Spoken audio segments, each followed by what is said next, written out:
નમસ્કાર, આપ જોઈ રહ્યા છો વીટીવી ન્યૂઝ સમાચારોમાં આપની સાથે હું છું સોનલ પટેલ। બુલેટિનની શરૂઆત કરીએ મહત્વપૂર્ણ સમાચારથી। વડોદરામાં હરણી લેક દુર્ઘટનામાં વધુ એક આરોપીની ધરપકડ કરવામાં આવી છે। એસઆઈટીએ ગોપાલ શાહની છત્તીસગઢથી ધરપકડ કરી। કોર્પોરેશનના પૂર્વ ટીડીઓ અને કોટિયા પ્રોજેક્ટના ભાગીદારીની ધરપકડ કરવામાં આવી છે।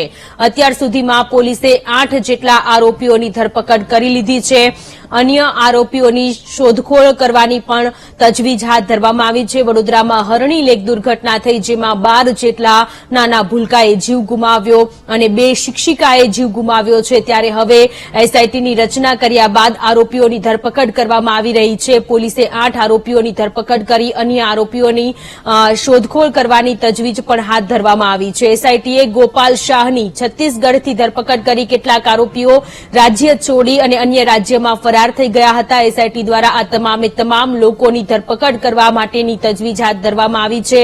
અત્યાર સુધીમાં પોલીસે 8 આરોપીઓની ધરપકડ કરી છે। વધુ વિગતો સાથે સંવાદદાતા માનુ ચાવડા જોડાયેલા છે આપણી સાથે। માનુ, વડોદરામાં હરણી લેક દુર્ઘટનામાં 14 લોકોએ જીવ ગુમાવ્યો, જેમાંથી 12 નાના ભૂલકાઓ હતા।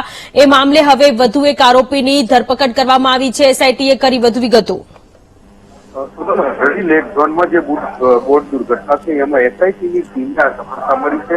ગઈકાલ સુધી 7 આરોપીઓની ધરપકડ કરવામાં આવી હતી। વધુ એક આરોપીની છત્તીસગઢની ધરપકડ કરવામાં આવી છે। કોર્પોરેશનના પૂર્વ ટીડીઓ અને કોટિયા પ્રોજેક્ટ કંપનીના ભાગીદારની એસઆઈટીની ટીમે ધરપકડ કરી છે।